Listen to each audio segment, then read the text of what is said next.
Right. Uh-oh. What's happening? Where's the quad? Hold on. That's in a big pile of water, bro. I may or may not have That's a $500 quad. disarmed the drone mid-air. Jesus Christ.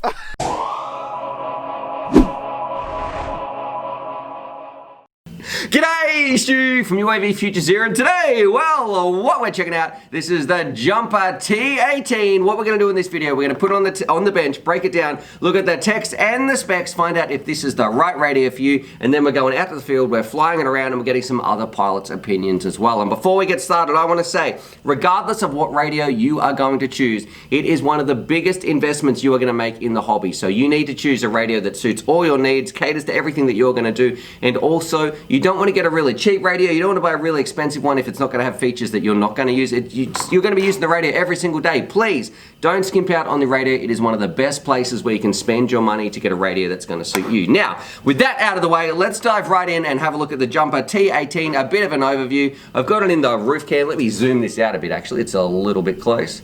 Here we go. It's in the roof cam, and basically what this is a multi-protocol radio. It is a follow-up from the Jumper T16, which was arguably the most popular radio of 2019, and is doing some things a little bit different with this one, and I'm not sure if it's a good thing or a bad thing. So stay tuned, because we're going to find all that. We're going to open it up, show you inside. There is no ribbon cables in this one, well, none except for the screen part, and yeah, we're just going to have a good time exploring this radio. Now, starting on the outside, I should say, let's quickly go through some of the switches. It's nothing too exciting there, nothing groundbreaking. It is the same shape as the original Jumper T16. We've just got a momentary switch here, 2-position switch, and then a whole bunch of 3-position switches across the top. I'm going through these quickly because as a drone pilot, a racing pilot, FPV pilot, you're not really going to be using all these switches. You really going to need an arm switch and mode switch and maybe a buzzer. This is more catered, this is kind of the radio that is meant to rule them all because you can bind up to so much. Use it for things like wings and no matter what protocol you're flying around on. We've got 2 potentiometers up the top.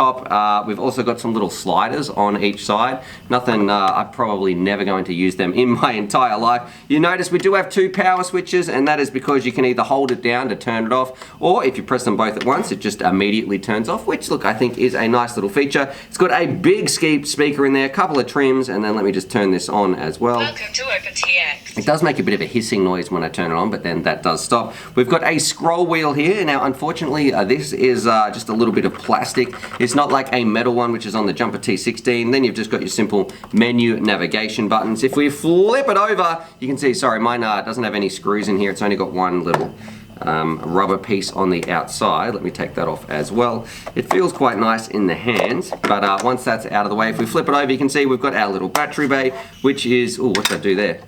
I just held both buttons in to turn it off as I was doing that. You can see we've got our battery bay on the back as well. It is smaller than the T16, and we've got our module bay, which is important as well if you're going to be running something like Crossfire, so you should be able to hook this up. Now, let's go through some of the internal features. I'm glad that radio turned off. I've just got a simple little 2S LiPo. It runs on 2S battery as well, and I should say it does not do internal charging, which is a bit of a shame, and the battery bay is kind of small. You've got all this extra space here.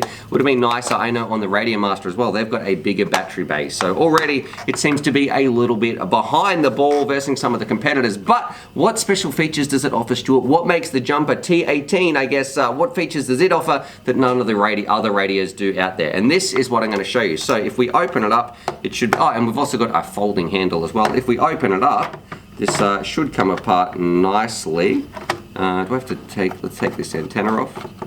Because that antenna is a little bit special. It is a 9. Am I missing a screw here? I'm pretty sure I went through and undid everything. Definitely feels like. Oh, my bad. Bear with me. I missed one screw. Got to go get a driver. Oh. Open this up, almost ripped that antenna off, and this is one part I don't like as well, I've got to mention. So we have the things that make this radio a little bit special. I've got to be careful here because this back piece is actually connected to the top. This is the 2.4 gigahertz antenna, but the bit that makes it special, it can rock 900 millihertz, and that is this antenna that goes out the top there. So if you're binding up to your FreeSky R9, if you're one of the long range people, well, now this one can bind up to everything. So it really is one radio to rule them all. Does that mean that it's better? Well, we'll talk about that a little bit in the pros and cons, but I just want to say it does have that feature. Now, if we follow this antenna along, you will notice this is for the 2.4 people, which is what most of us are going to fly. It's your Free Sky, it's your Fly Sky, all that sort of stuff, unless you're using the R9 or the Crossfire, but we've got a little 2.4 antenna here, but it is a little board antenna, which are nowhere near as good, in my opinion, as, and look, I'm not an expert by any means, as these standard sort of antennas. So this little board, they are less efficient. You are going to theoretically get less range. Now, do we notice that in this video? Not really. Are most pilots going to notice it? Probably not. I would say in some long range situations it might come into play, but for the everyday park fly, it's nothing too major, but I don't really like the choice of having that. I would have much preferred, actually, a better design, if you ask me, would have just been two little antennas sticking out the top, so it just had both antennas there. Maybe that would interfere a little bit. I'm not too sure, but there we go. You can also see we have some ribbon cables down here. We have one ribbon cable, I should say, which is for connecting up the screen. It is meant to have touch screen coming, and they'll ship an extra touch screen, but at the moment, none of the Jumper T18 support that. I've got the Pro version. It comes with some special gimbals as well. I'll put some little stats on the screen about that, but I've got to say, I never really felt any difference between these gimbals, Hall effect gimbals, or just my standard gimbals. It's all very much for muchness. There's also the base version. I'll put a little list of things on the screen. The base version, though, doesn't have the R9 in there, so I'd say for an extra 10 bucks, I think it's like 149 to 159, get the version, the middle version that has the R9 in it. This little cable here, actually, now this is something that I want to mention, and I haven't done this on screen. Let's unplug this. It might be easier this way, actually.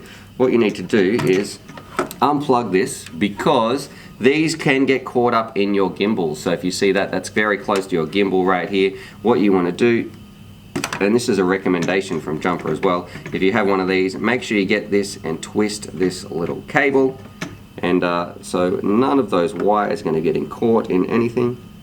Alright, so that is a recommendation. That is a follow-up email, tuck that away, that I got from Jumper. Much neater. I'm going to do it on this side as well. See, actually, I'm just noting there's a bit of hopefully that's red texture and not a bit of blood there that I don't want to be touching. That's kind of freaking me out. But yeah, overall, that's the inside of the radio. You've got our little button battery. Nothing too amazing. It's got a 4GB SD card that came with mine, but Jumper is saying some people are having problems. Oh, great. I've just dropped it and lost it inside the radio. Man, how am I ever... Some people are having problems with... Oh, that is going to disappear. No, don't go under the screen.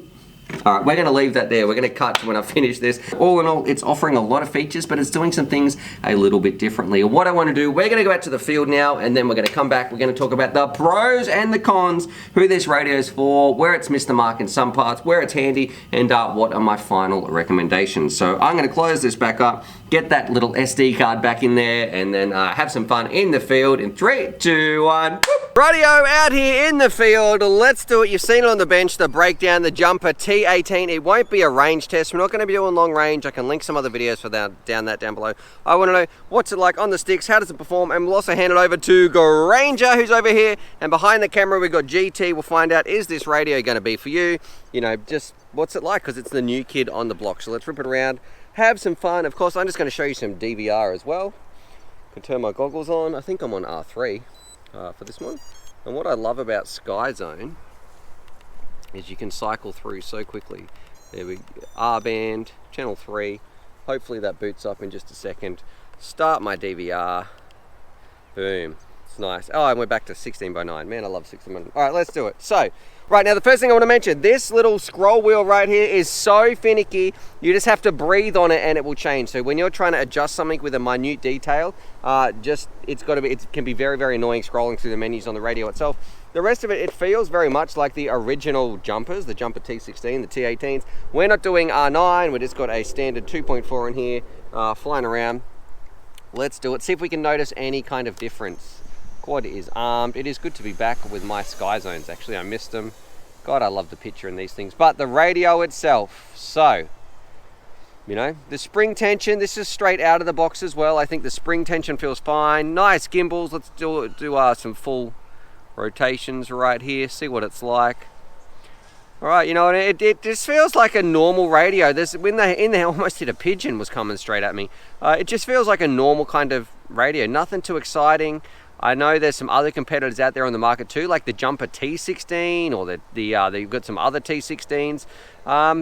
The T18, as far as long range is going to be concerned, I think you'd be better off putting a module in the back if you're going to be using R9s and using a dedicated R9, because who knows what the firmware is going to be doing in the future.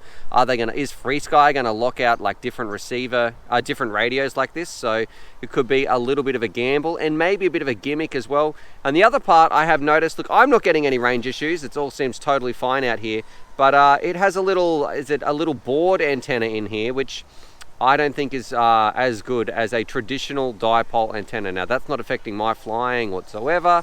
People near the car. All right, people near the car. Thanks, Trevor. You know, that's not affecting my flying whatsoever, but maybe for long range or reliability, you'd probably want something, I don't know, for some long range people out there, you would definitely want something, especially if you're 2.4. Don't think you're going to be pushing this a long way, because I wouldn't feel confident doing that. I can see them around the chimney. We're all good. All right, so what I'm going to do overall, look, I'm going to say there's nothing wrong with this radio. It feels good. It feels nice in the hand. It's just, it's more money. And it's got some features in here that I'm not sure how long they're going to last. How future-proof is it with the R9, especially with FrSky's track record of screwing over their customers and their support. So is Jumper going to be able to get around that? Well, I guess time is going to tell. But for me, I don't know. I don't know if I'm completely sold on it when there's some other alternatives out there as well. But let's bring it in, see what the other boys think. Radio GT, so this is the Jumper T18, a little bit different today. You've seen the T16s in the past, you kind of liked them. This one, some of the things it does a little bit different. Of course, it's a multi-protocol radio. We've got some good gimbals. It is going to be shipped, or there's going to be the option to add in a touchscreen, but this one at the moment is not touchscreen.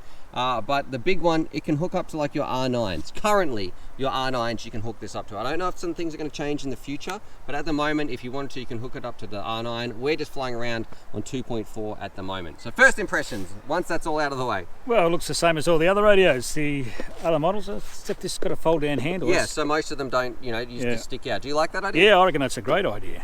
It's nice, snaps into spot. Yeah. Look, it feels nice in the hand. Looks good. Switches in the right spot. Gimbals feel good. Yep. It's got a big speaker. I don't know if that means anything. Oh yeah, I love and radio. And it lights up all nice and fancy. Does that mean anything when you got the goggles down? Yeah, that really is great big screen. I really don't know why. No, doesn't matter how many colour lights are on it, because when you're flying you can't thing anyway. All right, no worries. What I'm going to do here's a battery and here's a set of goggles for you. We'll get Granger to plug it in. Around. Remember, there's people near the thing. Yep. All right, so we're focused all on the radio. We haven't had any, I didn't get any dropouts, so you feel free to go to the end of the field. All that sort of stuff. I'll show people how we're right at the end of this field. Yep. Yeah, well, it feels like a glove actually. The radio's nice. What do you mean by that? Well, it just feels like any other radio we've had lately. The hand position's really nice. It's comfortable to hold. The sticks are really good actually. They're a good height. Now this is out of the box. The last time we flew, I know it's a different radio, but the sticks were a bit high, but look, it feels good. I like the idea of the multi-protocol. And what about the R9? Do you like that? Or yeah. Would you trust that if you're going long range? Well, I've got R9 myself, so yeah, probably. But okay, would you trust a non-FrSky version of R9, an inbuilt one? Oh, I couldn't see why not. All right. Look, I've got to say, it's a comfortable radio. It feels good. What do you think about for the price? Because it's getting up there. Some of these can be up to closer to 200, so it can get a little bit more pricey. No, look, for these. The only thing this has got is R9 going forward, I suppose. If you buy the module, it's the same thing. So whether you've got it built in or putting a module in a different radio, it's not much difference. I don't know whether I'd buy one of these. I'd probably go for the T16. Okay. Just for the price, I just don't think it's worth the money. And I guess if you want to upgrade to R9, you could, like you said, or Crossfire, which is, we've even got the Crossfire Micro V2 Mini, which is a nice little upgrade too. I'd probably be getting that over the R9. So Yeah. it's a bit, I think that's how I feel. It's a bit of a hard sell to sell that as a long range one to be compatible all multi protocols, because look, for the price you could just buy a little module and a T16. Yeah, look, it's not a horrible radio, but I just think they've missed the bullet. They're saying crossfire maybe and all this sort of stuff, so who knows? Yeah, we'll have to wait and see on that. Yeah. one. I don't know. I wouldn't hold my breath on that one. Yeah, I really think the radio's nice. Definitely nice to fly. Feels good, but I just think it's overpriced. Too easy. Nice. Thanks, Trev. Carbon fibre finish, that's really cool. But it's got a lot of you don't really need, like all these flashing lights and crap. I mean, that's just a gimmick to sell it. It's got all the right buttons on it, like all the other radios. Good radio, it works. But a bit dear, so look, performance definitely 10 out of 10. Too easy. But money, give it a 5 for price. Okay, nice. Thanks, Trev.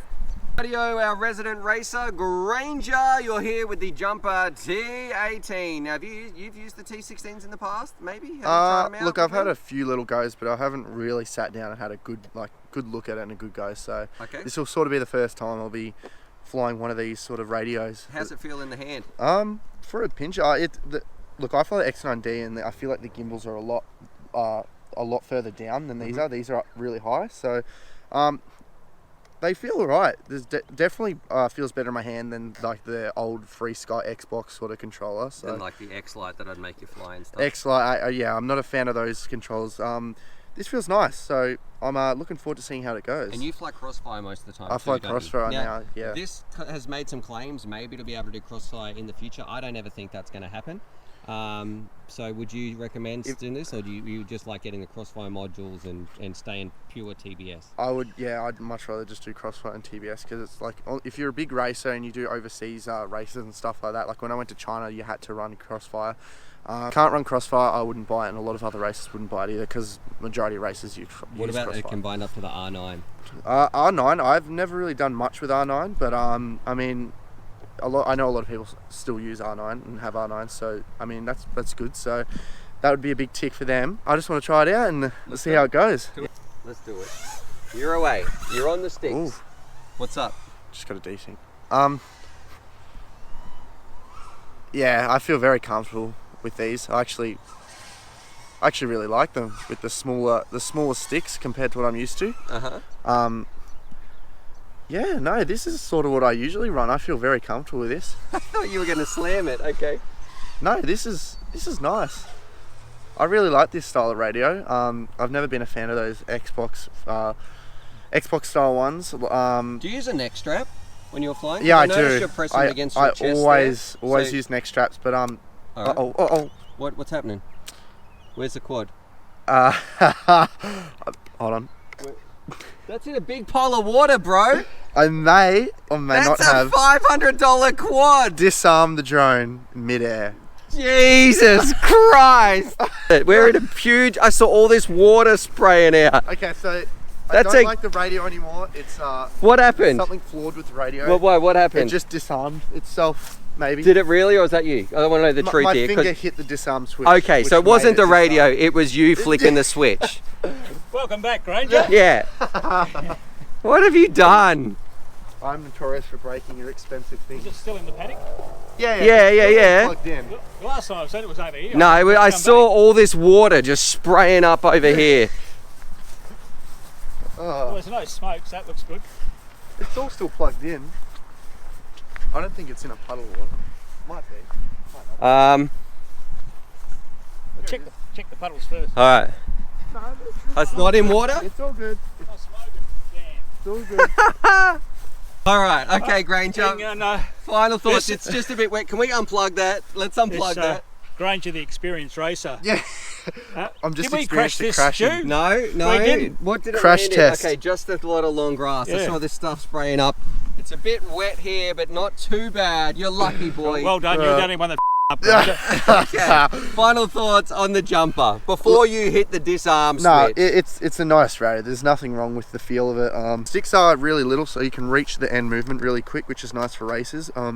You'd probably move your disarm switch to a different button though. I always have it on the left there, and I always have I always Okay. have it. Yeah. Anyways, yeah, just don't disarm midair, and that stuff doesn't happen. That was all my fault. Nothing to do with the radio. So I'm a fan of the radio. It does, for the price it is, it does feel really plasticky and cheap. I really would have liked if they made it just a bit more rigid. And yeah, I feel like this is just a bit of a gimbal. I don't see a point. Gimmick. Okay. Yeah, gimmick. I feel like this is a bit of a gimmick. It might break over time if you keep doing it. So, yeah. Are you going to be buying one, or are you going to be sticking with your radio? I don't see a point to buy one. If my radio broke, I might consider it. But look, right now I'm happy with my X9D Tyrannus, and yeah, if you bought one of these, I don't think there'd be an issue. But with the cheaper one, I feel like you'd be better off buying that because it's The a bit cheap. T16. T16 cheaper, and it's the same thing. So No worries. All right. yeah. Nice. Thanks, man. No worries. You drone crasher. I was going to drop some swear words, but we'll let you off lightly. Put it in the comments what you think about the racer doing that. Don't go too We hard would have on me. beaten him in that race, Trev. Yeah, we didn't crash. Yeah. We didn't disarm our drone, did we, Stu? That's a premium bind and fly. I was like, yeah, this would be good with Granger. Sorry, And then- Catalyst. And then I saw you arm it or something here, try to do some turtle mode, and I just saw all this grass come out, and I thought that was water spraying up in a big puddle. No, it's all in one piece. It's still nice, and So it's because it's Catalyst. It's What have all we good. learned here, Granger? Don't disarm midair. Don't disarm That's midair. a good tip. Yeah. Racing tips with Trevor. Yep. Don't disarm Don't midair. disarm midair. You'll lose a race 100% of the time. Nice, thanks, Granger. No worries. Rightio, so there it is. There's my review of the the Jumper T16, and overall, I gotta say, for me, I don't know where the value is too much with this radio. I loved when the original Jumper T16 came out. It sort of blew the lid off the Free Sky monopoly, really opened up the marketplace. Now, though, we've got the Radio Master, we've got the Tango 2, and the Jumper T18. Although it is offering that extra functionality of having some R9 capabilities, I don't really see the value in it when you can probably get some cheaper radios out there, add Crossfire in, and then have a much more stable link as well. Plus, you run the risk, Free Sky is not the nicest company when it comes to looking after their consumers. They might lock out their R9 transmitters one day with a little firmware update or something, and then, well, you're out of luck. You don't want to buy a long-range R9 receiver to work with this, and then if you get locked out, well, it's going to be useless going forward. So overall, I got to say, I do like what they're trying to do. It is nice to have one radio to rule them all, but it's like the board antenna that it's got in here. I would prefer two antennas out the top. We weren't getting any fail-safe issues, but if you're going to be going extreme long ranges, I don't know how much I would trust this over some other ones. You can check that video link down below as well of a range test to Gal Kramer's channel. And the gimbals, I didn't notice too much of a difference. The battery bay is a little bit small in some of the competitors, and I'm going to say, I feel like the Jumper T18 just needed a little bit more time in development to iron some of the bugs out, and then we might have a serious contender for a top radio on the market. But as it stands, it just feels to me, I don't know, just it's nothing outstanding anyway. But I'd love to know what you guys think. Drop your comments down below. What radio, if it was up to 2020, if it is 2020, but what radio would you like to get? As it stands today, we've got a whole bunch of different options. What sort of flying are you going to be doing? And then what would you be getting, an all-in-one radio? Would you be getting a radio and adding some Crossfire in? Would you just be getting something like straight like the Tango 2? Maybe you're happy just flying around with your old X-Lite. What are you flying around with, and what radio would you get if you were jumping into the hobby today? But anyway, on that, subscribe for more FPV related content, and as always, happy flying.